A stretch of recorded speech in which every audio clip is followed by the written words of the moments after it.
आज तक इतिहास साक्षी है, लौकिक और पारलौकिक दोनों मंगल कामनाएं किसी की भी पूर्ण हुई हैं तो संतों से पूर्ण हुई है। बोले संत सबका मंगल करते हैं। अगर वो गुस्सा हो जाए, साप दे दे, तो भी तुम्हारा मंगल होगा, मंगल नहीं हो सकता। जब बड़े भाग्य से हमें संत संग मिलता है तो पता चलता है कि हमारे जीवन का लक्ष्य भगवान है, भोग नहीं। पर अनेक जन्मों से इतना आकर्षण भोगों का है कि भगवान अच्छे नहीं लगते और भोग अच्छे लगते हैं। आप देख लीजिए, जैसे देवर्षि नारद जी गुस्सा हो गए नलकूबर मणिग्रीव के ऊपर, नंगे नहा रहे थे गंगा जी में, शराब भी पिए थे और अप्सराओं के साथ केली कर रहे थे। देवर्षि नारद जी ने देखा देवताओं में सर्वश्रेष्ठ कुबेर के पुत्र होकर मदिरा पान करके भगवती गंगा में ऐसे निर्वस्त्र स्नान करना, इनको दंड की जरूरत है। बहुत बड़े हैं, इनको कोई दंड दे नहीं सकता। कुबेर के पुत्र है, त्रिभुवन का खजाना कुबेर के पास है, धनाध्यक्ष कुबेर। अप्सराएं तो डर कर वस्त्र धारण करके चरणों में गिर पड़ी, पर वो नशे में उन्मत्त गर्भ में खड़े रहे। प्रणाम कर लेते तुरंत तो शायद बच जाते। देवर्षि नारद जी ने कहा तुम जड़वत वृक्ष की तरह दोनों खड़े रहे, ऐसी अपवित्र दशा में, मतलब मदिरा पिए, निर्वस्त्र, तुम्हें अहंकार है ना, तुम्हारे पिताजी कुबेर है, तुम्हें शाप देते हैं, जाओ दोनों वृक्ष बन जाओ। यमला अर्जुन, यमल माने होता जुड़वा, यमला अर्जुन के नाम से दोनों वृक्ष रूप में नलकूबर मणिग्रीव नंद बाबा के घर के सामने बने। लालजू को जब उखल में बांधा गया तो उखल सहित घसीट कर दोनों वृक्षों में फंसा दिया, मारा झटका, दोनों वृक्ष उखड़ गए और भगवान गोविंद का साक्षात्कार नलकूबर मणिग्रीव को हुआ। ऐसे हम वरदान कहे कि साफ कहे, मुनिन कर क्रोधो मुक्तिदातार। अगर कोई साधु महात्मा गुस्सा हो करके कुछ कह भी दे तो परिणाम उसका मंगल होगा, क्रिया मंगल होगी। अब अमंगल क्रिया कहां, कुबेर के पुत्र पेड़ बने खड़े हैं, लेकिन परिणाम मंगल होगा, भगवान की उनको प्राप्ति हुई।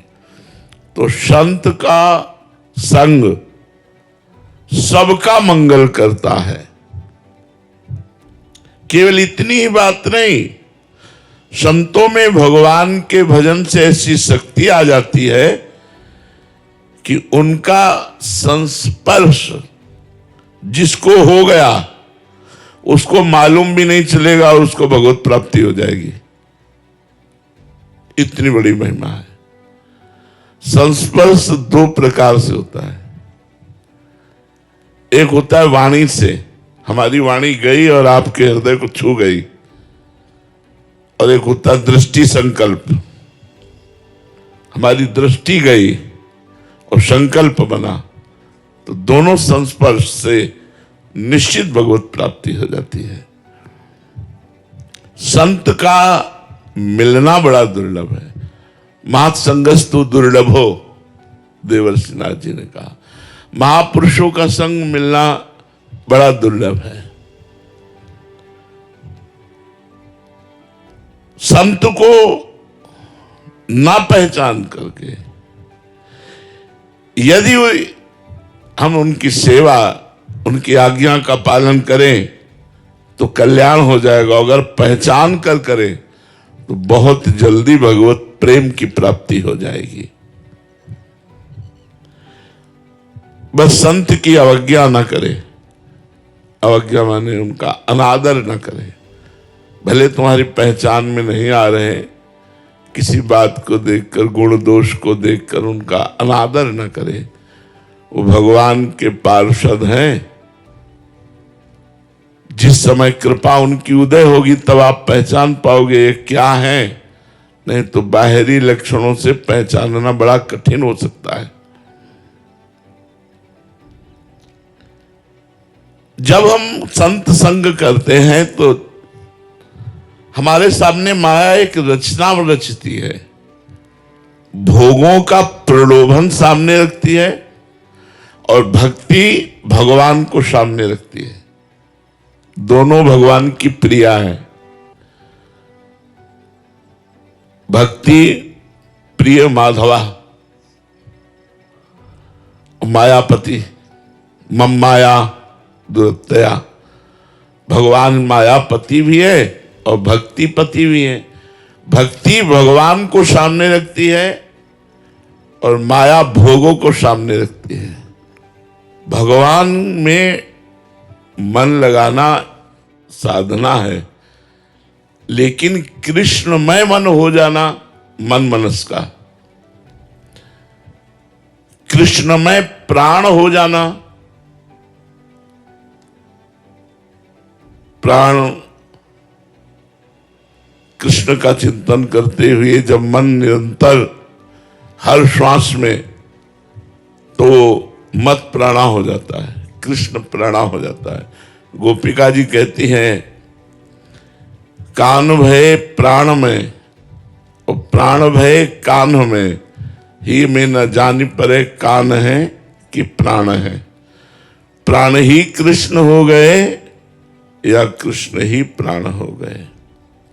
मन मनस का मत प्राणा मदर्थे त्यक्त देह कहा, मेरे लिए समस्त देह के आचरण समर्पित करना, यह है भगवत प्राप्ति।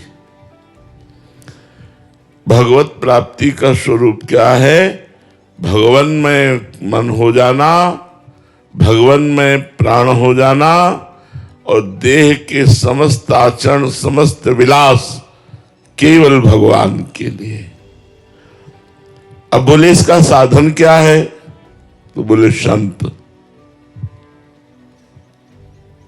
बिना संतों के ये बात नहीं हो सकती।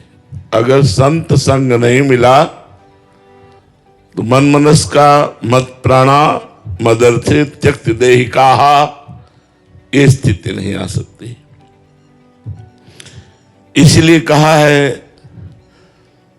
तुलयाम लवे ना पिन्ना स्वर्गम ना अपुनर्भवम, भगवत संग संगस्य मर्त्यानाम किमुताशिषा।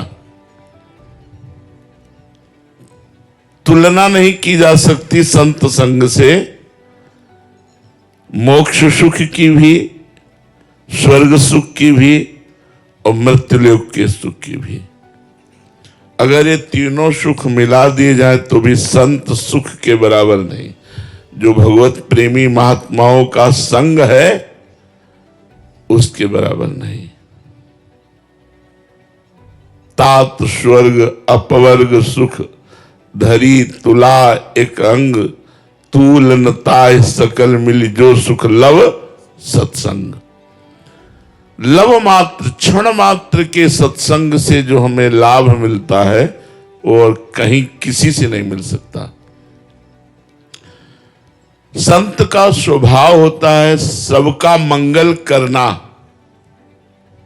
जो पैसा चाहना, मान प्रतिष्ठा चाहना, भोग चाहना, यश कीर्ति चाहना, जा ही ना चाहे कबो कछु। चाह जिसके अंदर मिट गई है वही संत है। चाह मिटी, चिंता मिटी, मनुआ बेपरवाह, भगवत चिंतन परायण महापुरुष। फिकरी फारी फकनी करे ताको नाम फकीर। जिस फिकर माने होती चिंता, चिंता को ही मिट्टी में मिला दिया, कोई चिंता नहीं, कोई चाह नहीं। भोग तुरंत सुख देता है, ऐसा लगता है भगवान तो कालांतर में सुख देते हैं, ऐसा लगता है। और भगवान में सुख है भी कि नहीं पता नहीं। गुलाब जामुन में तो तुरंत सुख है, मुंह में डालो मीठा लगा, है नहीं। इतना भुलावा माया का है कि हम भक्ति मार्ग में चलने की कोशिश करते भी हैं तो हम भोगों को लेके, भोगों के त्याग के बिना आध्यात्मिक उन्नति नहीं होती। हमारी भूल ये होती कि भगवान भी मिल जाए और चकाचक भोग भी भोगने को मिले। ऐसा नहीं हो सकता। प्रेम गली तिसा करी तामे दो ना समाए। तो संत दर्शन से, संत कृपा से हमें पहले ये विश्वास हो जाना चाहिए कि मैं भगवान का कृपा पात्र बन चुका हूं। अब मुझे भा भरोस हनुमंता, बिनु हरि कृपा मिले नहीं। संत मिल गए मतलब मोहर लग गई कि हरिजू की हमारे ऊपर कृपा है। अब संत और भगवंत में अभेद दर्शन करना जिसको आ गया, तस्मित तज्जने भेदा भावात, कि संत भगवान का स्वरूप है। बड़ा कठिन है ये मानना। भगवान जब सबरी जी को उपदेश कर रहे हैं नवधा भक्ति का, तो उसमें कह रहे हैं सातो समूह मोहि मैं जग देखा, मोते अधिक संत कर लेखा। सातवीं भक्ति है कि सब में समान भाव से भगवान को देखे, लेकिन भगवान कह रहे मेरे से भी अधिक बढ़कर के जो संतों को देखे वो सातवीं भक्ति को प्राप्त होता है। जो सप्तवीं आध्यात्मिक उन्नति है वो ये कि सब में भगवान को देखे, लेकिन संतों को भगवान से भी अधिक देखे। हम कह रहे हैं चलो इतना ना सही, भगवान के बराबर, भगवान से अधिक ना देखे तो भगवान के बराबर कि भगवान है, चलो इतना भी ना सही तो ये भगवान के हैं। इतना तो हम मान ही सकते हैं यार कि ये भगवान के जन हैं। तो जैसे हम भगवान की हर वस्तु का आदर करते हैं, प्रसाद है, प्रसादी वस्त्र है, फूल है, माला है, तुलसी है, चरणामृत है, आदर भगवान का, ऐसे हम संत का यदि आदर करें, उनका अनादर ना करें तो हमारा लोक परलोक दोनों बन जाए, दोनों मंगल हो जाए। भगवान में, भक्ति में, भक्त में बिल्कुल अंतर नहीं है। जो गुरु और इष्ट में अंतर रखता है वो कभी भगवान को प्राप्त नहीं हो सकता है। डर है कुसंग का कि अगर सत्संग अपना इतना प्रभाव डालता है तो कुसंग भी अपना प्रभाव डालता है। हम लोग सत्संग तो 30 मिनट 40 मिनट किए, लेकिन जो कुसंग है वो हमारा बहुत ज्यादा है। और आजकल तो मोबाइल का बहुत बड़ा कुसंग है और बहुत बड़ा सत्संग है, दोनों बात है। अगर आप अच्छे अच्छे संत महापुरुषों की वाणी सर्च करके सुनना चाहें तो मोबाइल देवता सुना देंगे, और आप गलत गलत बातें देखना चाहें तो गलत दिखा देंगे। हमारा मन ज्यादा गलत देखना, गलत सुनना पसंद करता है, क्योंकि बहुत जन्मों से माया में लगा रहा है।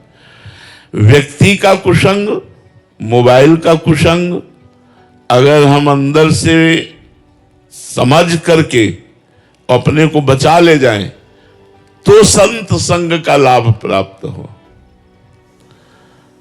संत संग किया और लाभ नहीं मिला, या तो वो संत नहीं है जिनका संग किया, और या फिर आपके जीवन में कुसंग है।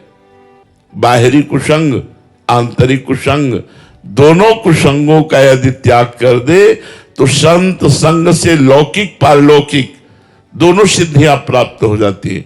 लौकिक भी और पारलौकिक भी प्राप्त हो जाती है। संतों को कल्पतरु कहा गया है। देखो, जब दशरथ जी को लगा कि वृद्धावस्था आ गई, कोई संतान नहीं हुई, तो उन्होंने वशिष्ठ जी के चरणों में निवेदन किया। वशिष्ठ जी ने एक महान तपस्वी श्रृंगी ऋषि का स्मरण किया और श्रृंगी ऋषि आए और दशरथ जी की कामना पूर्ण हुई। भगवान राम, लक्ष्मण, भरत, शत्रुघ्न जी का चारों का प्रादुर्भाव हुआ, पुत्रष्टि। आज संतों की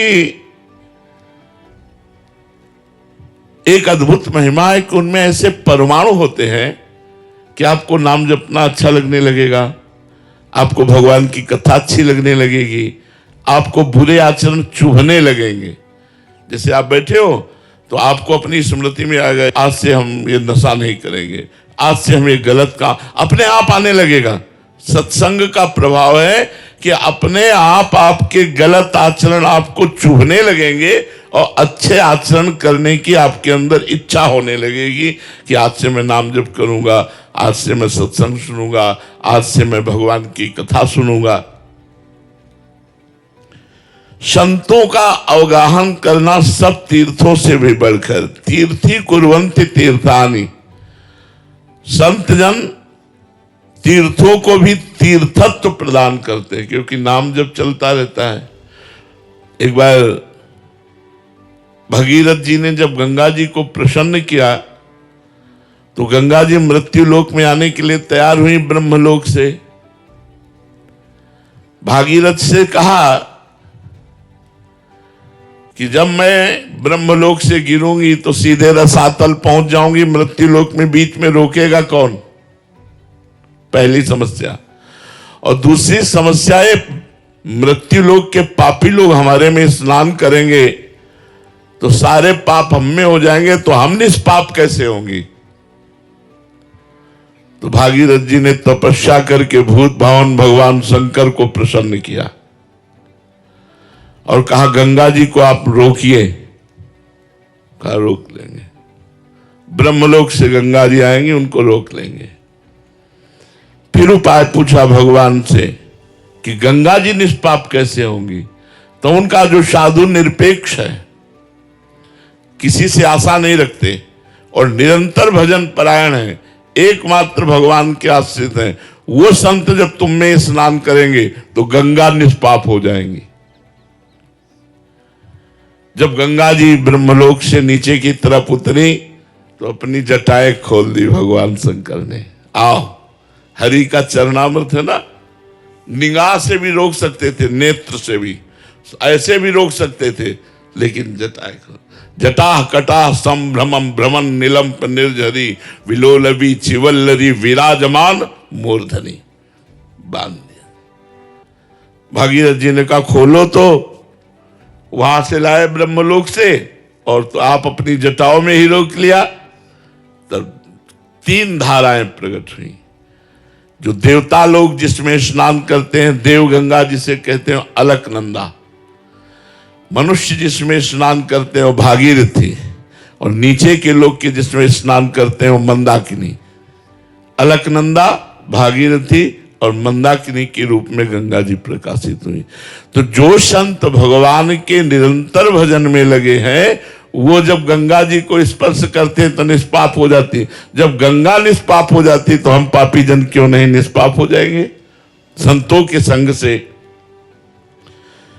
संतों के हृदय में भगवान प्रगट निवास करते हैं। भगवान तो सबके हृदय में निवास करते हैं, पर माया का पर्दा लगा के निवास करते हैं, सतोगुण, रजोगुण, तमोगुण। तो इन 3 पर्दों, एक पर्दा लगा हो तो नहीं दिखाई देता, फिर 3 पर्दा लगा हो, सफेद, लाल, काला। श्वेत वस्त्र की तरह सतोगुण, अरुण वस्त्र की तरह रजोगुण और काले कपड़े की तरह तमोगुण। 3 पर्दा लगे हैं और भगवान हृदय में बैठे हैं। और जब भजन किया जाता है तो त्रिगुणातीत तीनों पर्दे हट जाते हैं और भगवान हृदय में प्रकाशित हो जाते हैं। वो आंख खोले चाहे आंख बंद करे, वो प्रिया प्रीतम का ही दर्शन करता रहता है। ऐसे संतों के दर्शन से अकथनीय लाभ प्राप्त होता है। अकथनीय माने जो वर्णन नहीं किया जा सकता। बस तन से, मन से, धन से, सब प्रकार से हम ऐसे संतों की सेवा करें, उनका सेवन करें, उनकी आज्ञा का पालन करें। संतों की वाणी का यदि हम अनुसरण करें तो हमारा परम कल्याण निश्चित है। पर सुन करके उसका मनन करे। श्रोता सोई परम सुजान सुनत चित रति करे। श्रोता वही श्रेष्ठ है जो बात सुन करके और हृदय में धारण करके चल पड़े। ऐसे सत्संग न सुने। जैसे एक सेठ जी धनी मानी, उनकी बहुत बड़ी दुकान, सब ऐश्वर्य चल रहा था, उनको था सत्संग रोज सुनना चाहिए, तो रोज सत्संग सुनते थे जाके। 10 वर्ष से सत्संग सुन रहे थे। एक दिन उनको किसी रिश्ते नातेदारी में जाना हुआ, तो अपने लड़के से कहा सत्संग सुने आना, हमारा नियम न टूटना पाए। वो सत्संग सुनने गया तो उस दिन गौ माता की महिमा का वर्णन हो रहा था कि यदि गाय तुम्हारे खेत में भी चल रही है, अगर आपको नहीं सहन होता तो प्यार से आप हटा दीजिए, मारिएगा नहीं। वैसे चाहिए तो कि हटाइएगा नहीं, पर अगर धैर्य नहीं है तो आप डंडा लाठी मत मारिए। ऐसा। अब वो नया लड़का सुबह जा करके आटा की बोरियां खोल करके जैसे रखते हैं, मैदे की, बेसन की, सब, और सुबह सुबह ही गाय आ गई, बेसन में मुंह मारी, खाने लगी। वो हाथ जोड़ के खड़ा, सत्संग सुनाता ना, हाथ खिलाने। सेठ आ चुके थे। सेठ सुबह आए, तुझे दिखाई नहीं दे रही गाय? तो उन्होंने कहा सत्संग में भेजा था। सत्संग में संत भगवान ने कहा गौ यदि खा रही हो तो उसे डंडा नहीं मारना चाहिए, उसे हटाना नहीं चाहिए। अरे बोले 20 साल से सत्संग सुन रहा हूं, एक भी बात में मेरे फर्क नहीं पड़ा, तेरे में एक दिन में फर्क पड़ गया। बातें मानी नहीं जाती, सुनी जाती है, निकाल दी जाती। ऐसा सत्संग न सुने। यदि संतों की वाणी का हम अनुसरण करें तो सत्संग से हमें जो लाभ प्राप्त होगा वो मोक्ष, स्वर्ग और मृत्युलोक के सुखों से भी सर्वश्रेष्ठ है। एक मनुष्य है जो संतों के पास रहता है पर उन पर श्रद्धा नहीं करता, उनकी आज्ञा का पालन नहीं करता। ऐसा मनुष्य विशेष लाभ नहीं ले पाएगा। जैसे पास है, श्रद्धा में फर्क है, आज्ञा पालन नहीं, तो विशेष लाभ नहीं। और एक है बहुत दूर रहता है पर वो मानता है मेरे भगवान है, मेरे भगवान है, और उनकी हर बात मानता है, वो विशेष लाभ ले जाएगा। जो दूर वाला है वो विशेष लाभ ले जाएगा।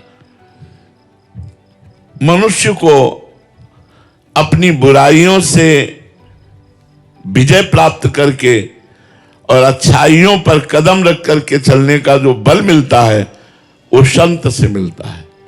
मति कीरति गति भूति भलाई, जब जे जतन जहां जे पाई, सो जानो सत्संग प्रभाव, लोकों वेद न आनो पाओ।